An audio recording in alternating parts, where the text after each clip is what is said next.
본 방송에서 제공하는 투자 정보는 투자 판단에 대한 조언입니다. 방송에서 제공하는 주식의 가치, 가격 상승 및 하락에 대해서는 방송사에서 보장하지 않습니다.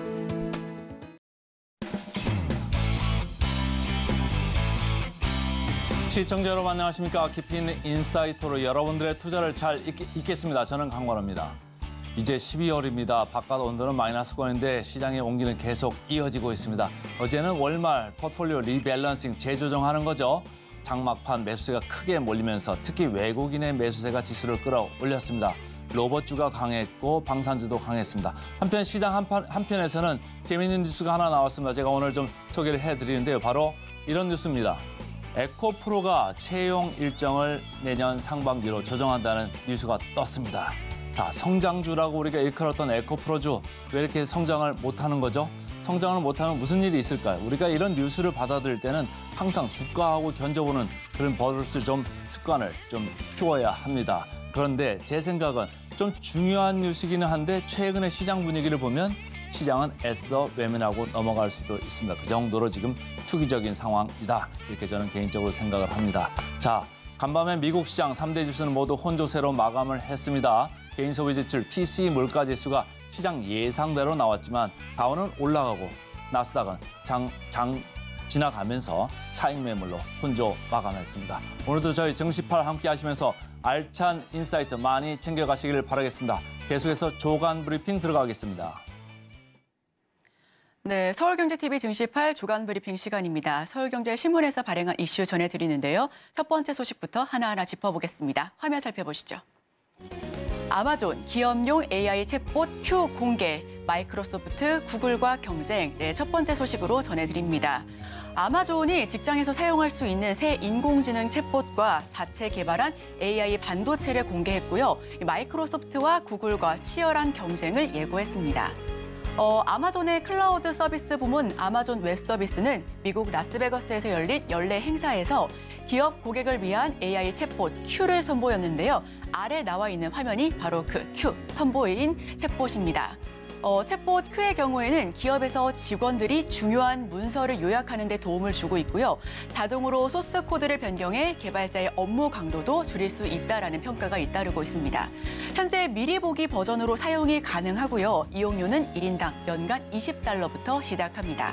아마존이 지원하는 AI 스타트업인 엔트로픽에서 사용될 예정이고요. 이 아마존 웹 서비스 CEO는 이 챗봇이 수백만 직장인들의 업무에서 동반자가 될 것이다라고 강조를 한 바 있습니다. 아마존 자체 업그레이드한 AI 칩을 내놓으면서도 AI 칩 선두주자인 엔비디아와 경쟁이 아닌 파트너십을 앞으로 계속해서 강화해 나가겠다라면서 파트너 관계임을 강조하곤 했습니다. 자, 어제자 우리 간밤 상대 지수, 뉴욕 3대 지수 같은 경우에는 혼조 마감했습니다. 이 PC가 예상치를 좀 부합하긴 했습니다만 국채 금리가 급등하면서 나스닥이 빠지고 또 기술주 중심으로 조정이 일어났었는데요. 다우지수는 연중 최고치를 경신하면서 상승 마감하기도 했습니다. 우선 기술주 상승 살펴보시면 마이크로소프트는 0.02% 상승하고 애플도 강보합권에서 상승 마감했습니다. 다만 엔비디아가 2% 넘게 빠져나가면서 3% 가까이 하락 마감을 지었고요. 구글도 거의 2% 가까이 무너졌습니다. 메타 역시 1.52% 하락, 테슬라도 1% 넘게 빠졌고 또 아마존 역시 0.16% 강보합권에서 약보합권에서 마감이 된 기술주가 전반적으로 투심이 좀 악화됐었던 하루였습니다. 네, 오늘장 우리 증시, 기술주 역시도 함께 지켜보시면 좋겠습니다. 정리하고 넘어가겠습니다. 요약, 소스 코드 변경 등 도움을 줄 것으로 예상이 되고 있고요. 이 자체 개발한 AI 반도체 칩도 공개했습니다. 오픈 AI의 챗 GPT, 그리고 구글의 바드, 마이크로소프트의 코파일럿에 이어서 아마존도 Q를 출시함으로써 챗봇 경쟁에 합류했다라고 업계는 평가하고 있습니다. 네, 다음 소식으로 넘어갑니다. 중국과 세운 합작법인만 20개, 지분 조정된 한국 기업 부담 수천억 증가. 네, 두 번째 소식으로 전해드립니다. 국내 배터리 업계, 전구체, 양극재 등 배터리 핵심 소재를 만들기 위해 중국 기업과 합작 법인을 세우거나 공동 투자한 프로젝트가 지금 20개 이상으로 파악되고 있는데요. 화면 살펴보시면 미국 재무부 같은 경우에는 12월 1일 발표 예정인 미국 인플레이션 감축법의 해외 우려 기업 세부 규정 가운데 한중 합작 법인에 대해서 중국의 지분율 조정을 강제할 경우 우리 국내 기업들이 최소 수천억 원 이상을 떠안을 수 있겠다라는 전망이 나오고 있습니다. 미국 전기차 시장에 기술료를 지급하는 방식으로 우회 진출하는 중국 기업에 대해서 미 재무부가 어떤 판단을 내릴지도 함께 주목해 보셔야 할 관전 포인트로 부각이 되고 있고요. 지금 화면을 통해 살펴보시면 K배터리 소재 업체의 중국 합작 법인 현황입니다. 우선 LG 에너지 솔루션 같은 경우에는 화요 코발트와 함께 배터리 재활용 합작사를 함께 설치하고 있고요. 또 야화의 경우 수산화 리튬 생산 협력도 하고 있습니다. SK온도 마찬가지고 LG화학과 포스코 홀딩스, 에코프로 역시도 중국 기업과의 합작 법인을 통해서 앞으로 계속해서 이 관계성을 넓혀 나가겠다라는 소식을 지난번까지 전해왔었는데 이 전기차용 배터리 소재, 국가별 점유율을 살펴보시면 아직까지는 중국이 조금 더 큰 파일을 차지하고 있습니다. 중국이 거의 60% 넘게 차지하고 있는 반면 한국은 26%, 6%, 12%, 이 분리막은 16%로 굉장히 중국보다는 저조한 파일을 차지하고 있고요. 합작법인의 지분의 허용 범위가 중국 비중이 25%에서 50%로 하향 조정될 땐 한국이 추가 매입을 해야 되는 부분이 불가피할 것으로 전망이 되고 있습니다. 중국 기술로 우회 진출할 경우 미국 현지 공장을 세우면 중국 기술 협력 역시도 허용할 수 있다라는 전망도 나오곤 있지만 아직까지는 미지수인 상황이고요. 유예 기간 여부도 있습니다. 중국 영향력이 단시간 내에 차단되기는 쉽지 않아서 이 적용을 미룰 수도 있다라는 업계 관측도 나오고 있습니다. 핵심 광물 규정은 IRA처럼 배터리 부분 규정만 먼저 발표할 가능성도 있는 만큼 지금 우리나라 시간으로 내일 함께 더 살펴보시길 바랍니다. 이 업계에서는 국내 배터리 및 소재 기업들의 가장 촉각을 곤두세우는 부분은 합작 법인의 지분 허용률입니다. 미국 재무부가 이번 FEOC 세부 지침에 합작 법인에 관한 중국 기업의 지분율과 함께 중국산 부품 및 광물의 허용 범위를 일정 수준 이하로 제한하는 내용을 담을 것으로 예상을 하고 있는데요. 사실상 배터리 부문 및 광물 부문 공급망에서 중국을 배제하려는 것이 목적입니다. 따라서 중국 투자 지분이 내려갈수록 우리 기업의 추가 부담은 커져가는 구조이기 때문에 이 부분 역시도 우리 투자자분들께서 함께 지켜보셔야 할 포인트로 주목이 되고 있습니다. 이 문제점이 한중 합작 법인의 중국 지분율을 낮출수록 우리 기업들의 부담이 커져갈 수밖에 없다라는 부분인데요.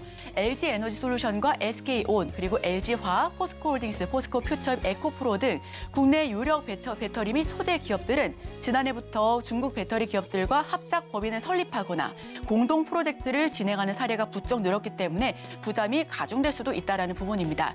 이렇게 부담이 가중될수록 매출단에서 하향 조정될 수밖에 없기 때문에 3분기 실적에 이어서 4분기 역시도 이 전망치를 좀 낮게 잡을 수밖에 없는 부분 역시도 참고해 보시면 좋을 것 같습니다. 다만 우리나라 국내 배터리 기업 그리고 소재 기업은 아직도 탄탄하다라는 부분 역시도 함께 참고해 보시길 바라면서 이 부분은 지금 기사 요약본으로 넘어가 보겠습니다. 중국 비중 25%에서 50% 하향된 한국 추가 매입이 불가피해 보이고요. 미국 현지 공장을 세우면 중국 기술 협력 허용을 허용할 것을 전망하고도 있습니다.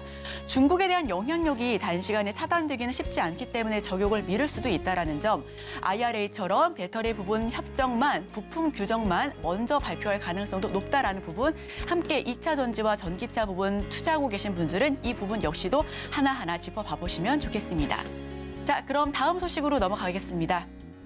포스코 친환경차 소재 풀 라인업 세계 최초로 갖춘다. 네, 세 번째 소식으로 전해드립니다. 포스코 그룹이 국내 최초로 2차 전지 소재 핵심 원료 수산화 리튬 상업 생산에 성공했습니다. 친환경차에 들어가는 전기 강판 공장도 증설해 경쟁력을 더할 것으로 보여지고 있는데요. 네, 자세한 소식으로 들어갑니다. 니켈과 리튬, 양극재, 음극재, 철강까지 친환경차의 핵심 소재를 모두 생산하는 세계 유일의 기업으로 도약할 것으로 보여지고 있는데 포스코 그룹은 광석 원료에서 리튬을 추출하는데 이 자체 기술을 개발에 성공했습니다. 전량 수입에 의존하던 수산화 리튬 생산을 국산화하는 데 성공했고요.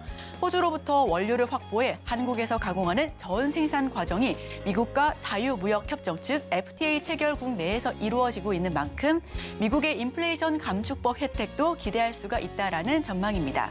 이번 수산화 리튬 공장 준공을 시작으로 광석 리튬 생산 능력이 확대될 것으로 보여지고요. 내년부터 순차적으로 염소 리튬 공장을 준공하고 또 총 10만 톤에 이르는 생산 체계를 구축하겠다라는 게 목표입니다. 2030년까지 42만 톤 이상의 리튬 생산 능력을 확보하는 목표를 제시했습니다. 연간 15만 톤 규모의 1단계 하이퍼에노 공장 준공도 앞다퉈서 진행할 것으로 보여지고 있고요. 여기서 하이퍼에노는 고효율 무방향성 전기 강판입니다. 향후 전기차 약 500만 대에 들어가는 구동 모터 코어를 만들 수가 있고요. 글로벌 전기차 시장 시대에 적극 대응할 수가 있고 2차 전지 소재 풀 밸류 체인을 완성해 나갈 것을 방침으로 목표로 두고 있습니다.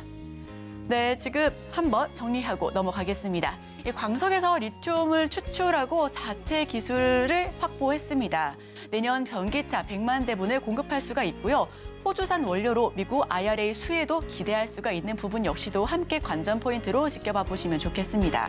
1단계 하이퍼에노 광양 공장도 준공 마쳤고요. 전기강판 100만 톤 체제의 기반을 다졌다라는 부분 함께 전해드립니다. 네, 저희 다음 소식으로 넘어갑니다. 이번엔 비리 의혹, 내홍까지 혼돈의 카카오 그룹주 소식 전해드립니다. 각종 사법 리스크로 창사 이래 최대 위기를 맞은 카카오. 예전만 하더라도 네이버냐 카카오냐 이 주가에 대해서 계속해서 많은 투자자분들의 관심과 사랑을 받아온 카카오가 이 허술한 내부 경영 시스템과 내홍으로 또다시 도마 위에 올라갔는데요. 자, 다음으로 조금 더 깊이 있게 살펴보겠습니다. 각종 사법 리스크로 창사 이래 최대 위기를 맞은 카카오. 이 김범수 카카오 창업자는 직접 쇄신 작업에 나섰지만 공사업체 선정 비리 의혹 등을 비롯해 조직 내 갈등 상황이 외부에 고스란히 노출됐다라는 걸 비판받고 있습니다. 내실보다는 외형 확장에 집중한 카카오식 성장 모델에 대한 문제점이 심각하게 거론되고 있고요. 카카오 노조 측은 임원의 법인카드 유용 문제 이후에 또 다른 비리 사건이 터지자마자 경영 쇄신을 요구하는 성토글들이 계속해서 쏟아져 나오고 있습니다. 외부 커뮤니티에도 하루에 수십 건씩 올라오고 있고요. 이 특정 부서에 골프 투어 프로 수준으로 골프를 치고 있다라는 등 계속해서 이러한 부분들이 비판에 오르고 있습니다. 업계에서는 이처럼 잡음이 끊이지 않는 이유로 내실을 다지기보다는 문어발식 외형 확장에 추진해온 카카오의 허술한 경영 시스템을 문제로 지적하고 있습니다.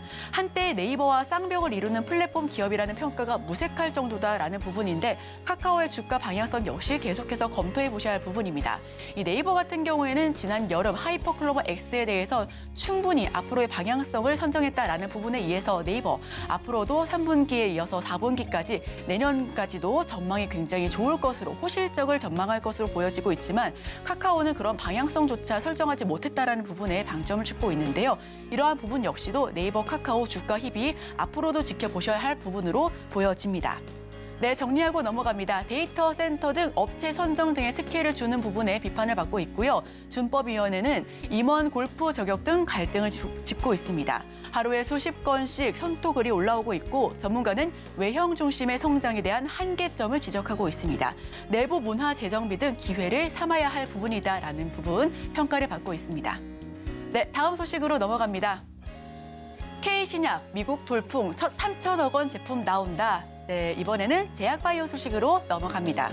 미국 식품의약국 승인을 받은 국산 신약들 북미 시장에서 빠르게 시장 점유율을 늘려가면서 상업적인 성공을 거두고 있다라는 희소식을 전해드리는데요. SK바이오팜 같은 경우에는 뇌전증 신약 세노마메이트, 미국명 엑스코플이죠. 국내 제약사가 후보 물질 발굴부터 품목 허가까지 독자적으로 진행했고 19년도 미국 FDA 최종 허가를 받은 첫 사례이기도 합니다.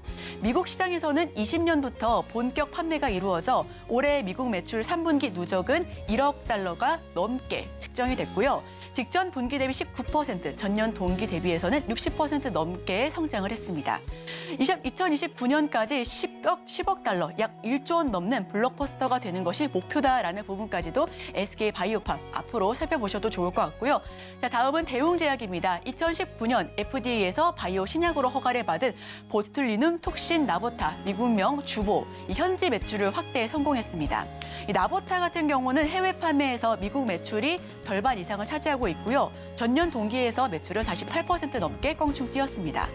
글로벌 경쟁사를 제치고 가장 높은 성장성을 보여주고 있고요. 전 미용 시장뿐만 아니라 치료 시장에서도 앞으로 계속해서 성장해 나갈 것을 보여주고 있습니다. 네, 다음은 한미약품입니다.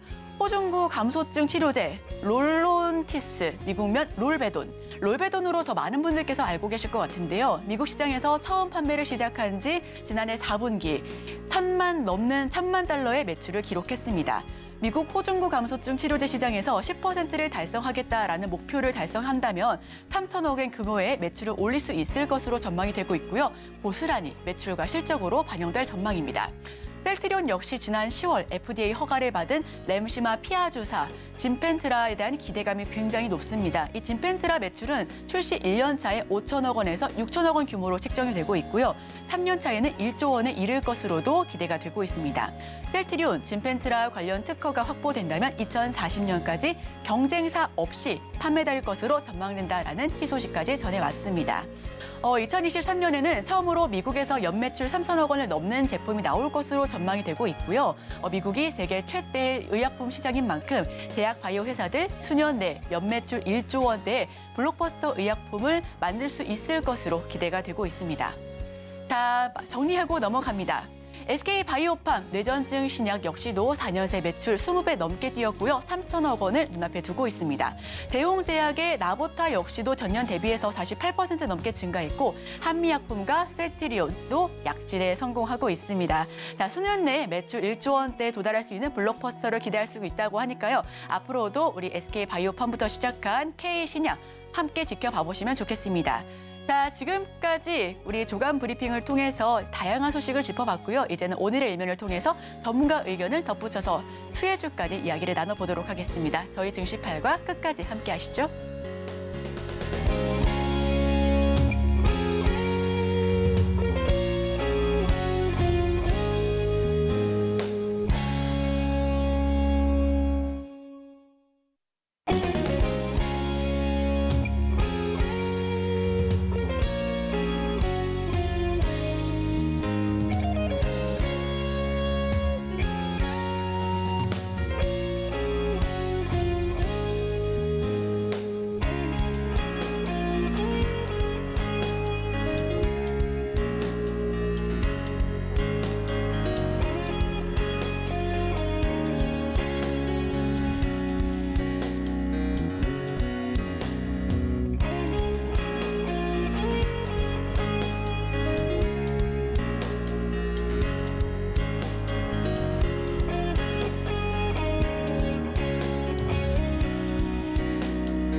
네, 개인 투자자가 아닌 전문가는 장 시작 전 뉴스를 볼 때 어떤 부분에 초점을 맞출까요? 오늘의 헤드라인입니다. 테마주가 휩쓴 11월 정치 테마주 수익률 상위 대거 포진. 오늘 헤드라인 풀어주실 분이죠. 루크투자연구소 임순재 대표와 함께합니다. 어서 오세요. 네, 안녕하십니까. 네, 대표님 인사했을 때부터 저희 잔디머리를 우리 분장선생님께서 예쁘게 말아주신 머리를 정리해야 한다고 하셔가지고 깜짝 놀랐습니다. 제가 좀 패션에 좀 무감각해서 그렇습니다. 네, 우선 지금 정치 테마주도 그렇고요. 테마주 장세가 이어지고 있습니다. 이 내에서도 옥석 가리기가 반드시 필요할 것 같은데 헤드라인 풀어주시죠. 네, 뭐 최근 들어 이제 주가가 이제 옆으로 좀 횡보를 하고 있으나 지수 전체적으로 본다라고 하게 되면 뭐 바닥을 찍은 이후에 조금 상승을 한 이후에 옆으로 좀 횡보하고 있는 그런 모습들 좀 보이고 있고요. 이런 횡보하는 와중에서 지금 테마주 중심으로 이제 개별 중소형 종목들이 움직임이 상대적으로 좀 크게 있다라고 보시면 될 것 같습니다. 특히 이제 최근에 이제 주도주가 부재한 그런 상황입니다. 뭐 대표적으로 뭐 반도체나 그다음에 2차 전지가 국내 이제 주식 시장의 대표적인 주도주다라고 보시면 될 것 같은데요. 뭐 2차 전지 같은 경우는 업황 부진에 대한 이제 우려감이 나오면서 전반적으로 조금 조정을 보였다라고 보시면 될 것 같습니다.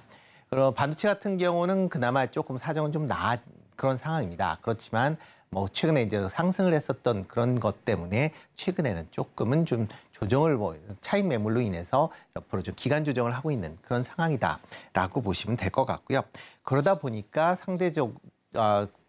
그러다 보니까 이제 중소형 이제 테마주 중심으로 이제 매기가 조금 들어오고 있는 그런 상황입니다.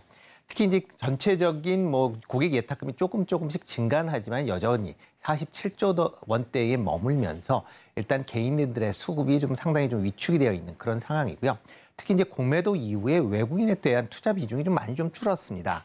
그러니까 그런 부분까지 감안한다라고 하게 되면 개인들의 그런 주식 시장에서의 어떻게 보면 영향력이 기존보다 더 커졌기 때문에 이런 중소형주 중심의 그런 이제 장세가 좀 이어진다라고 보시면 되겠습니다.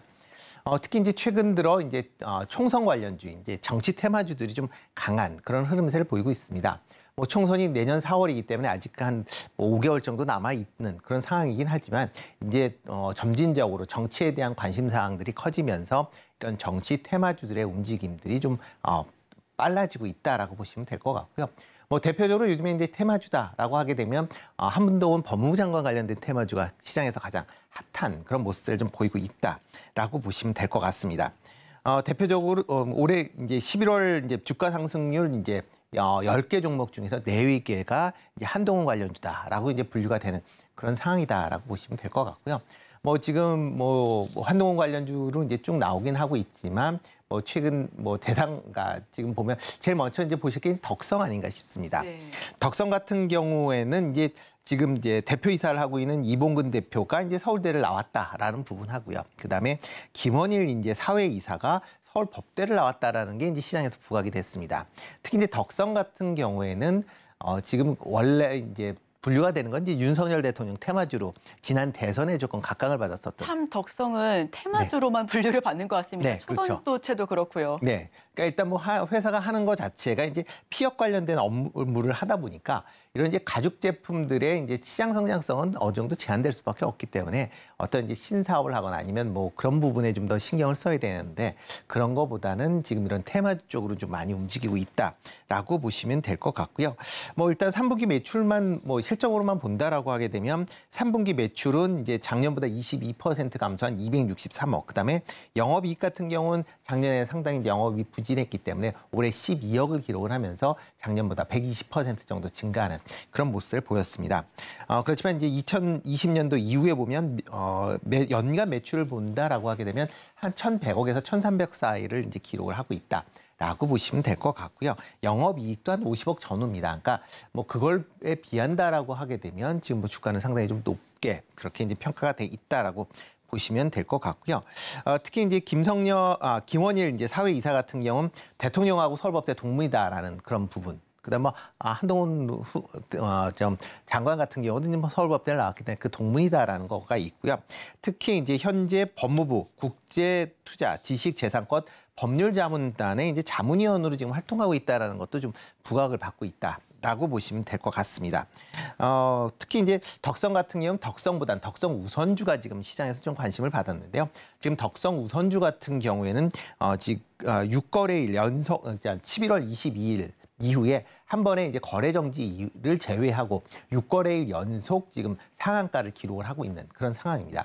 덕성 우선주 같은 경우는 주식 수도 이제 140만 주가 채 안 되는 그런 이제 물량이고요. 그다음에 뭐 관련된 뭐 시총 정도는 300억 정도밖에 안 되기 때문에 물량이 상당히 부족합니다. 그러다 보니까 특정 세력에 의해서 이게 어느 정도 물량이 이제 매수가 된다라고 하게 되면 유통 물량이 감소하면서 시세 조정 형태의 그런 주가 움직임을 보일 수밖에 없는 그런 상황이다라고 보시면 되겠습니다.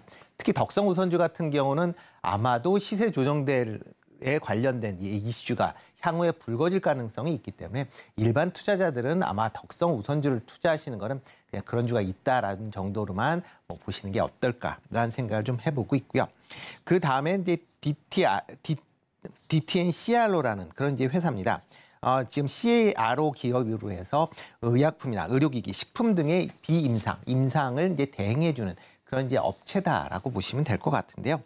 여기 같은 경우는 이제 이성규 사회이사가 지금 한 장관하고 동갑이고 이제 서울법대 이제 같은 뭐 동문이다라는 게 이제 부각이 되고 있는 그런 상황입니다. 특히 이성규 사회이사 같은 경우는 검찰 출신이기 때문에 그런 부분이 더욱더 시장에서 부각이 되면서 주가가 좀 강한 그런 뭐 모습을 보이고 있는데요.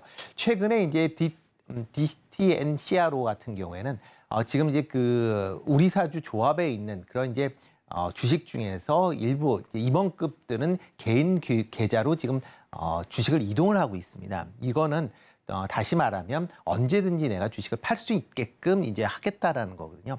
그렇다라고 하게 되면 주가가 올라왔기 때문에 관련된 이제 임직원들의 이제 우리사주 관련된 물량이나 아니면 주식 스톡옵션 같은 게 받았을 때는 그거에 대한 아마 행사가 이루어질 수도 있기 때문에 그런 점은 좀 투자하실 때 주의하셔야 되지 않을까라는 생각을 해보고 있습니다.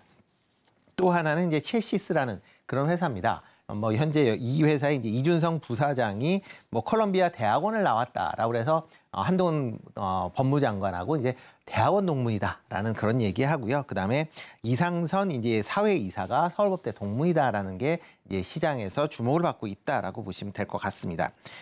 특히 이제 근데 두 사람 같은 경우 전부 다 그 한동훈 장관하고 10살 이상의 지금 차이를 보이고 있으니까 뭐 지금 부사장 같은 경우는 뭐 15살이 작고요. 그다음에 사회이사 같은 경우는 15살이 많습니다. 그러니까 직접적으로 연관관계는 없다라고 보시면 될 것 같고 단순히 동문이다라는 그런 이제 이유 때문에 올라가고 있다라고 보시면 되고요. 다만 이제 첼시스 같은 경우는 자동차 현가 장치, 보통 이제 저희가 서스펜션이라고 하는 그런 이제 부분의 부품을 이제 현대차에 이제 납품을 하고 있다는 부분인데요. 뭐 지금 최근에 이제 현대차의 자동차 판매가 호조를 보이면서 기업 실적은 개선되고 있는 그런 모습을 보이고 있습니다. 다만 이렇게 테마주로 묶여서 움직이게 된다라고 하게 되면 기업이 갖고 있는 본질적인 실적 부분이 제대로 반영이 안 된다라는 부분도 있으니까 그런 점은 조금 주의해서 투자에 임하셔야 되지 않을까라는 생각을 해보고 있고요. 그다음에 최근에 이제 극동 유화나 부방 같은 경우에도 이런 이제 한동훈 테마주에서 이제 움직였었던 적이 있습니다. 과거에는 이제 윤석열 이렇게 이제 움직였었던 가장 큰 이유는 지금은 이제 사회이사를 그만뒀는데 전에 이제 사회이사를 했던 조성준 이제 변호사가 윤석열 대통령의 최측근이다라는 그런 이제 얘기들이 있습니다. 그래서 실질적으로 국정원의 이제 발령을 받으면서 전부 사회이사를 그만뒀습니다. 그럼에도 불구하고 아직도 시장 내에서는 사회이사직을 하고 있는 걸로 좀 오해를 해서 관련 종목들이 움직이고 있다라는 점은 조금 주의해서 보셔야 되지 않을까라는 생각을 해보고 있습니다. 또 이제 특이한 종목을 본다라고 하게 되면 한동훈 장관이 과거에 이제 청주에서 뭐 잠깐 어린 시절에 뭐 지냈다라는 그런 얘기 때문에 청주의 소재를 갖고 있었던 뭐 깨끗한 나라나 심텍홀딩스, 영보과학 같은 종목들도 움직였었던 그런 전례가 있을 만큼 어떻게 보면 정치 테마주가 뭐 기업 실적보다는 전혀 뜬금없는 그런 이제 내용들 때문에 주가가 움직이고 있다. 그렇기 때문에 이런 투자를 하실 때 좀 유의를 하셔야 될 것 같고요. 그러면 과연 그러면 이제 이런 정책 테마주들이 움직일 때 과거에는 어땠느냐라고 보면 대표적으로 이제 과거 이제 지금 가장 이제 얘기가 나오고 있는 덕성 같은 경우엔 윤석열 테마주로 인해서 윤석열 대통령이 출마한 이후부터 주가가 급등을 했습니다. 그렇지만 당선된 이후부터 주가가 하락을 하는 그런 모습을 보였다라고 보시면 될 것 같고요. 가장 이제 덕성 같은 경우는 가장 높은 주가를 기록했었던 거는 윤석열 대통령이 대통령에 대선에 출마하겠다는 그 선언을 했었던 시점이 가장 높게 유지가 됐고요. 그 이후서부터 그때 이제 32,000원을 고점으로 해서 지금 계속 하락을 했습니다. 최근에 이제 주가가 올랐지만 여전히 9,000원대에 머물러 있는 그런 상황이고요. 그렇다라고 하게 되면 과연 덕성이 이런 대통령하고 뭐 관련주도 묶이면서 관련돼서 뭐 수혜를 받았느냐라고 하게 되면 매출 같은 경우는 크게 뭐 증가하지는 않았습니다. 대표적으로 작년 같은 경우 매출이 한 15% 정도 증가를 했지만 올해 같은 경우 매출이 20% 정도 지금 감소하고 있는 그런 모습이고요. 그러다 보면 그렇다라고 하게 되면 실질적으로 대통령 관련 이런 대선이나 아니면 총선 관련돼서 유력 정치인과 관련된 종목들이 실질적인 수혜가 없이 단순히 기대감으로만 주가가 출렁거렸다라는 점에 대해서는 투자하시는 분들이 특별히 유의를 하셔야 되지 않을까 싶습니다. 네, 정시 테마주 같은 경우에는 특별히 더 투자 관점에서 주의가 필요하다라는 이야기를 나눠봤습니다. 지금 3분기 실적이 어느 정도 좀 정리가 되어가는 시점이기 때문일까요? 이 테마주 위주의 장세가 계속해서 이어지고 있습니다. 얼마 전에는 온 디바이스 AI 관련주가 계속해서 상승을 타더니 그 이 직후에는 뭐 토큰 개화 기대감에 NFT 관련 테마도 상승세를 보여줬고요. 바로 다음 날에는 전고체, 2차 전지 내에서도 콕콕 집어서 이렇게 테마가 매기가 돌아가는 것 같은데, 자, 그렇다면 이렇게 빠르게 돌아가는 테마 내에서 특히 정치 테마 같은 경우에는 너무 좀 뜬금없이 네. 업종에 상관없이 뜬금없이 올라가고 있는 부분도 있기 때문에 여기서 투자 포인트는 어떻게 잡아봐야 될까요? 일단 테마주에 대한 이제 변동성을 특별히 좀 유의를 하셔야 되지 않을까라는 생각을 해보고 있습니다. 뭐 최근 들어 이제 테마주가 뭐 정치 테마주뿐만 아니라 조금 전에 말씀해주신 여러 이제 테마주가 있고요. 특히 최근에 움직임세를 본다라고 하게 되면 이제 신규 상장 테마 관련된 부분도 좀 강하게 이제 나오고 있습니다. 그렇지만 이제 신규 상장 종목 같은 경우도 지금 뭐 기대감으로 이제 올라가는 경우가 많고요. 특히 이제 기술 특례로 상장되는 그런 기업들 중심으로는 실질적인 실적이 부진하면서 주가가 하락을 하는 그런 모습을 보이고 있습니다. 대표적으로 이제 파두가 뭐 지금 대표적으로 이제 얘기가 나오고 있는데요. 파두는 이제 대표적으로 이제 SSD 이제 컨트롤러라는 그런 이제 부품을 만드는 그런 회사입니다. 상당한 이제 기술력을 인정받고 있는 그런 회사고요. 그렇기 때문에 기술 상장하기 전에 유니콘 기업이다라는 그런 얘기를 하면서 시총이 1조가 넘을 것이다라는 기대감을 가졌습니다. 실제적으로 상장할 때도 그런 이제 기대감으로 시총이 1조가 넘게 뭐 유지가 됐었고요. 그렇지만 3분기 실적이 뭐 매출 3억을 기록을 하면서 과연 이 실적이 정말 실적이냐라는 그런 얘기들이 나오면서 주가가 급락을 했던 그런 상황입니다.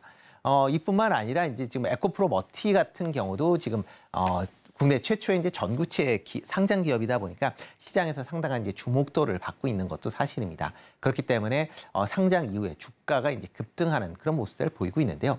그렇지만 이 상장 IPO에 같이 참여했었던 기관이나 외국인 같은 경우는 보유 지분을 대부분 매각을 한 그런 상황입니다. 그 이유는 2차 전지 업황이 뭐 내년까지도 부진할 것이다라는 이제 시장 전망치가 계속 나오고 있기 때문에 이런 이제 외국인이나 기관들이 매도를 한 데에 비해서 개인 투자자들은 뭐 2025년에 2027년까 이후에 그런 이제 2차 전지 업황만을 지금 기대를 하면서 지금 쏠림 현상이 발생을 하면서 좀 주가가 급등하는 그런 모습을 보이고 있으니까 그런 이제 특정 종목으로 이제 쏠림 현상은 좀 주가가 과열되는 상황이어서 향후에 적정 주가를 찾게 된다라고 하게 되면 주가가 하락을 할 가능성도 있으니까 그런 점에 주의를 하시면서 투자를 하셔야 되지 않을까라는 생각을 해보고 있습니다. 특히 이제 테마주 같은 경우는 이제 실적보다는 소문에 상당히 좀 민감하게 반응을 한다라는 부분은 좀 더 주목을 해 보셔야 되지 않을까라고 생각이 되고요. 뭐 이런 이제 테마주 관련돼서는 이제 신규로 그러니까 보통 이제 테마주가 하나 뜬다라고 하게 되면 이 여러 기업이 이런 테마와 관련된 신기술에 이제 투자를 하겠다는 그런 이제 얘기들 나오면서 이제 테마주에 좀 편승하는 그런 경향이 있습니다. 그렇지만 이렇게 이제 편승하는 기업에 대해서는 조금 더 유의해서 보셔야 되지 않을까라는 생각을 해보고 있는데요. 금감원이 이제 주요 테마 7개 그 업종에 대해서 과연 이거를 신규적으로 이제 진출하겠다라는 기업 중에서 얼마만큼 관련된 그 사업을 진행하는지를 이제 조사를 해봤더니 전체 233개 회사가 이제 테마 관련된 종목으로 이제 사업 목적을 추가를 했습니다. 그중에서 129개, 그러니까 전체 55% 관련된 기업들이 사업 추진을 전혀 하고 있지 않다라고 지금 금감원에서 이제 조사 결과를 발표를 했습니다. 그만큼 이런 데 테마가 얘기가 나오게 되면 이거와 이제 큰 상관이 없지만 이거를 이제 편승을 해서 주가를 이제 부양하기 위해서 이렇게 사업을 추가를 하는 그런 기업이 많다라는 것도 유의해 주셔야 될 것 같고요. 특히 이렇게 이제 주요 이제 테마에 이렇게 사업을 추진하겠다 하는 기업들을 본다라고 하게 되면 대부분, 그러니까 특히 이제 진행이 안 된 기업들을 본다라고 하게 되면 대부분 단연간 영업 손실을 기록을 했거나 아니면 자본 잠식, 그다음에 최대주주 변경 등과 같이 경영상에 상당히 이제 부실 경영 그런 징후가 많은 그런 기업들이었다라고 보시면 될 것 같습니다.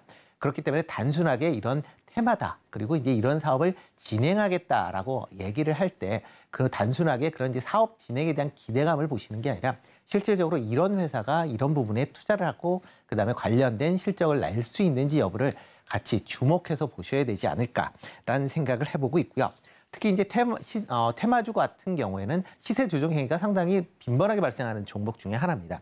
특히 이제 지금 우선주 같은 경우에도 뭐 전일 같은 경우 뭐 상당히 이제 많은 종목들이 그러니까 우선주들이 이제 상한가를 기록을 했고요. 특히 이제 정치 테마주 관련된 부분이 상한가를 기록을 했던 그 전례가 있습니다. 특히 이런 우선주 같은 경우는 시총들이 대부분이 300억 미만으로 배부 작은 그런 종목들입니다. 그렇기 때문에 언제든지 특정 세력에 의해서, 그러니까 몇몇 사람들이 주가를 뭐 인위적으로 조정할 수 있는 그런 이제 상황이 발생할 수 있기 때문에 그런 점은 상당히 좀 조심해서 투자를 하셔야 되지 않을까라는 생각이 들고 있고요.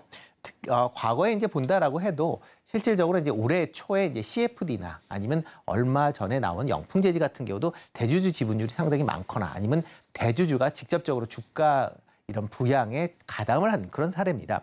이렇게 되면 일반 투자자들은 그런 이제 상황반을 인식을 하고 이제 주가가 좋다라고 생각해서 투자를 하시는데 실질적으로 이렇게 되면 개인 투자자들이 이러한 이제 고점에서 물량을 많이 받게 되는 거고요. 그러다 보면 향후에 그 개인 투자자들의 피해가 커질 수밖에 없다라는 점도 좀 주목을 보셔야 될 것 같고요. 이렇게 이제 테마주가 빈번하게 등장을 하게 된다라고 하게 되면 증시 전체적으로 상당히 부정적인 영향을 미칠 수밖에 없습니다. 특히 이제 테마주가 한번 지나간다라고 하게 되면 그 기업의 실적보다는 이런 이제 주가 흐름들이 상당히 그러니까 차트상으로 보면 상당히 좀 나쁘게 이제 나타나기 때문에 향후에 기술적으로 투자를 하시는 그런 분들 같은 경우에는 관련된 종목들을 아예 쳐다보지도 않게 되는 거고요. 그러다 보면 장기간 그 해당 종목이 좋은 실적을 보임에도 불구하고 주가가 부진할 가능성은 있다라는 점도 주목하셔야 될 것 같고요. 특히 이제 중소형주들이 이렇게 이제 테마주로 분류되면서 급등락을 이제 보인다라고 하게 되면 그만큼 주가 상승 시에서 이제 상승이 이제 마무리되고 하락되는 그런 시점을 보는 시그널로도 작용하는 경우가 과거에 많았습니다. 그러니까 이번에도 과연 그런 식으로 변화가 될지 여부도 같이 좀 주목해서 보셔야 될 것 같고요. 이런 테마주들은 일반 투자자들은 가급적 뭐 일단 보유하신 분들 같은 경우는 뭐 잘 시기를 잘 맞춰서 이제 뭐 나오셔야 될 것 같고요. 일반 뭐 이걸 내가 투자를 해야 될 거 하고 싶다라는 분들은 아주 투자는 좀 삼가하시는 게 맞지 않을까라는 개인적인 생각을 같이 말씀드리겠습니다. 네, 이렇게 피해를 받는 건 고스란히 개인 투자자의 몫인데요. 그렇다면 피해가 아닌 수혜를 받을 수 있는 종목 딱 한 가지만 여쭤보겠습니다. 네, 뭐 일단 외국인이나 기관 같은 기업들이 이제 매수를 꾸준히 하는 그런 기업 중심으로 좀 관심 있게 보시면 어떨까 싶고요. 그중에서 최근에 이제 연기금이 꾸준히 매수하고 있는 하나 시스템 조금 관심 있게 보시면 어떨까 싶습니다. 뭐 대표적인 이제 국산 방산 ICT 기업이다라고 보시면 될 것 같습니다. 특히 이제 방산 전자 분야의 이제 핵심적인 기술을 바탕으로 뭐 육해공, 뭐 모든 이제 그 기계가 이런 방산 관련된 전산 시스템, 정보 시스템을 이제 구축하고 있다라고 보시면 될 것 같습니다. 이와 더불어 최근에 위성통신 관련된 분야로도 확장을 하고 있는 부분도 주목해서 보시면 좋을 것 같고요. 특히 이제 UAE의 이제 천공 수출이 본격적으로 매출이 잡히면서 3분기 실적이 상당히 개선되는 그런 모습을 보였고요. 4분기에도 이런 개선 실적은 뭐 이어질 걸로 예상이 되고 있습니다. 특히 사우디에서 이제 대공 방어 시스템에 대한 수주가 임박했다라는 그런 얘기가 나오고 있습니다. 특히 이제 윤석열 대통령이 사우디 방문 시에 관련된 내용들이 나왔었는데 최종적인 계약이 좀 미뤄지고 있었던 그런 상황이고요. 뭐 엑스코 2030 엑스코의 이제 개최지가 결정이 됐기 때문에 사우디와 관련된 뭐 네옴시티나 아니면 방산 관련된 여러 가지 계약들이 체결될 가능성이 있으니까 그런 점에 좀 주목해서 보시면 어떨까 싶습니다. 특히 사우디와 이제 계약이 체결이 된 대공 방어 시스템이 계약이 체결이 된다라고 하게 되면 UAE 수준이거나 아니면 이보다 더 클 걸로 예상이 되니까 그만큼 향후에 실적 성장세가 커질 걸로 예상이 되고 있고요. 또 하나가 이제 최근에 우주항공 분야의 투자가 확대가 되면서 자체 개발한 고해상도 지구 관측 위성을 연내에 발사할 예정이고요. 또 정부의 저궤도 군 위성 통신 사업자 계약을 체결했다라는 점도 같이 좀 주목해서 보시면 어떨까 싶습니다. 네, 전문가는 오늘의 일면을 통해 외국인과 기관 매수세에 한번 집중해보자라는 이야기를 해주셨고요. 골드만삭스도 집중한 방산 섹터 그 내에서도 최선호주는 한화 시스템으로 꼽아봤습니다. 지금까지 루크투자연구소 임순재 대표와 함께했습니다. 오늘 말씀 고맙습니다. 네, 고맙습니다.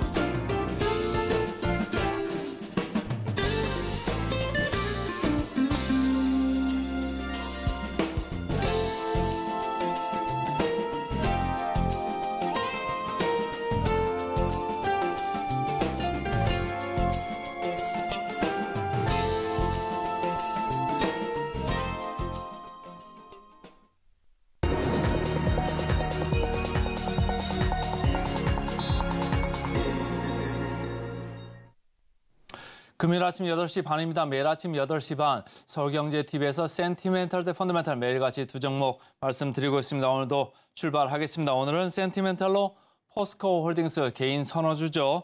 펀더멘탈로 두산 이렇게 두 종목 되겠습니다. 이 두 종목의 공통점은 지지 회사입니다. 자, 센티멘탈 들어갑니다. 포스코 홀딩스 회사가 좋으면 펀더멘탈에 좀 반응을 해야 되는데 이 주가 보시다시피 퓨처엠이나 포스코홀딩스나 같이 다닙니다. 그러니까 2차 전지주의 등락에 거의 동행을 하고 있다 이렇게 보시면 돼요. 펀더멘탈은 포스코홀딩스가 철강 쪽에서는 그렇게 좋지는 않습니다. 그러니까 계속적으로 내년 하반기까지는 좀 안 좋은 이런 상황인데 리튬 가격이 어떻게 됐다, 2차 전지주가 어떻게 됐다 이런 상황에 따라 주가가 오르락내리락 하는데 최근에는 개인들이 계속적으로 좀 관심을 이어가고 있는 가운데 외국인들이 공매도를 많이 줄이고 있다. 그래서 제 레이더에 걸렸습니다. 자, 현대차 증권입니다.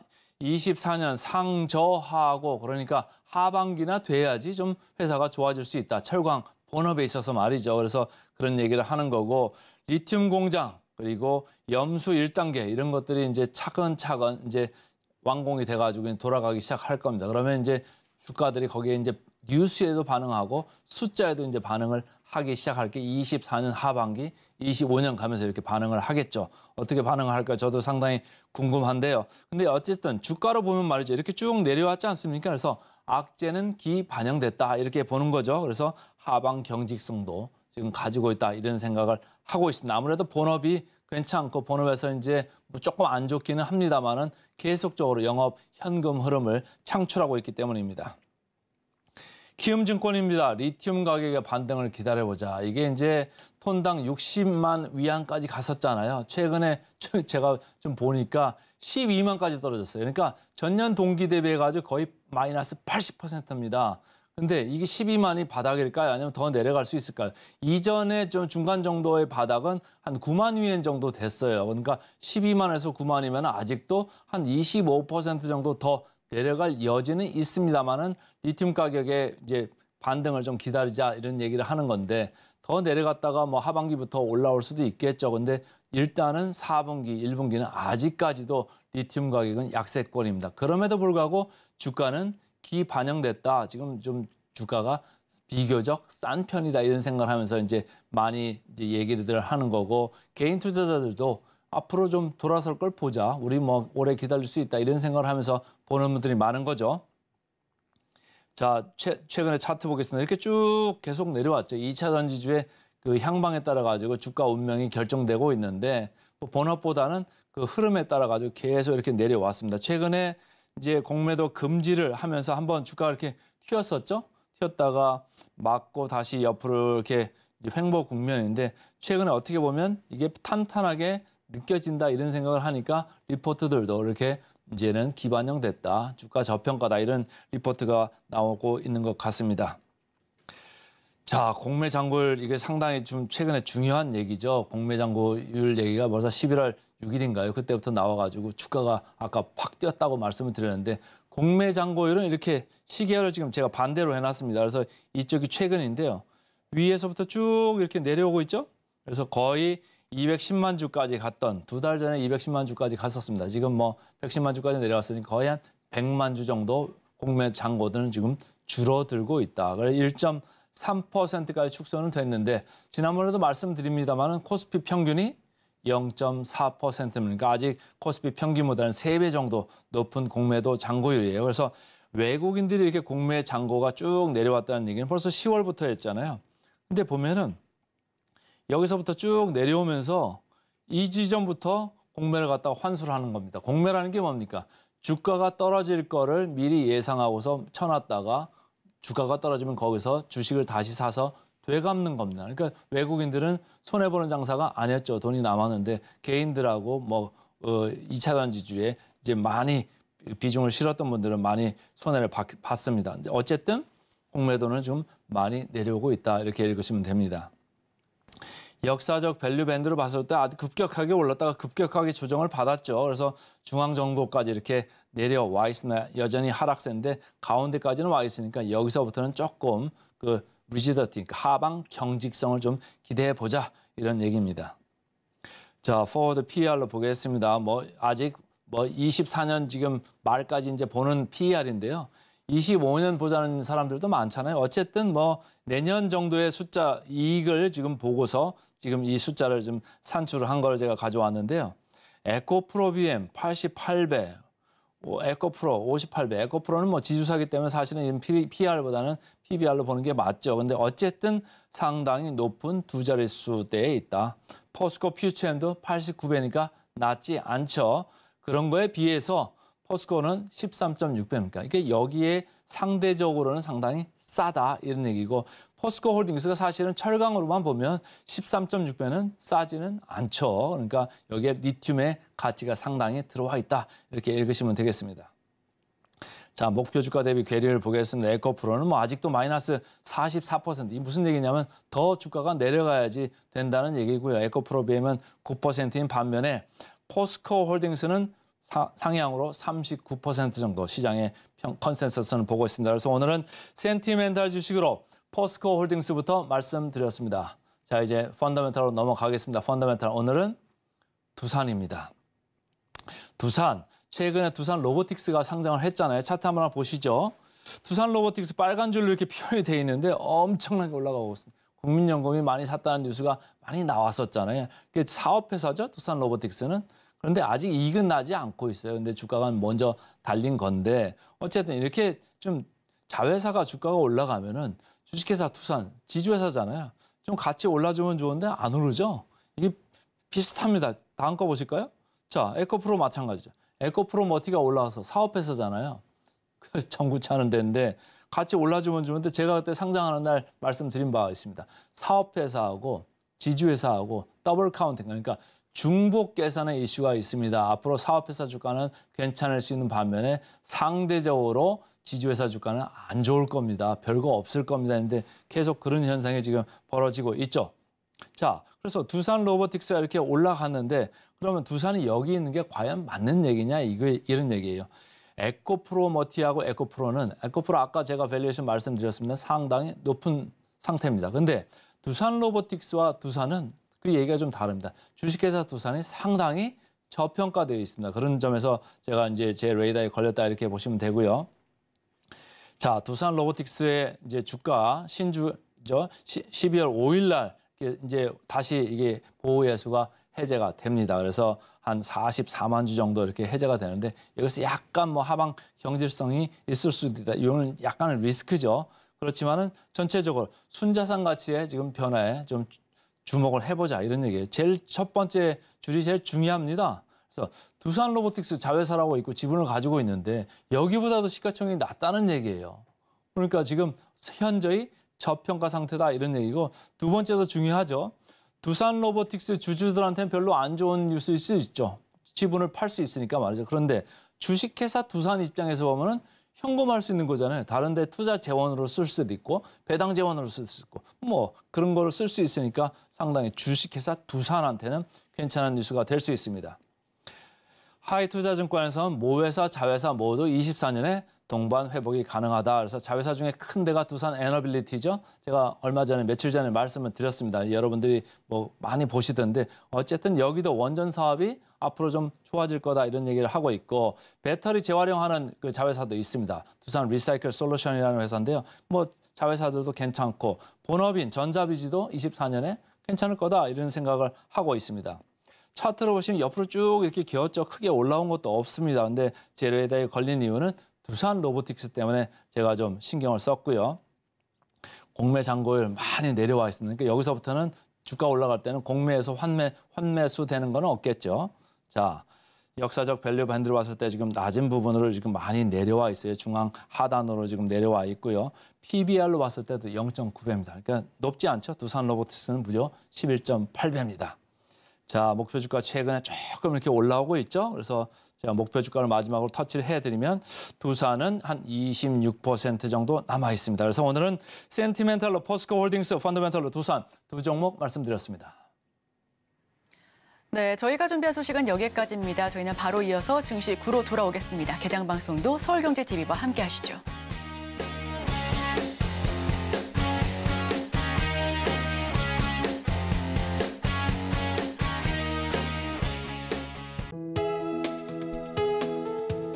본 방송에서 제공하는 투자 정보는 투자 판단에 대한 조언입니다. 방송에서 제공하는 주식의 가치, 가격 상승 및 하락에 대해서는 방송사에서 보장하지 않습니다.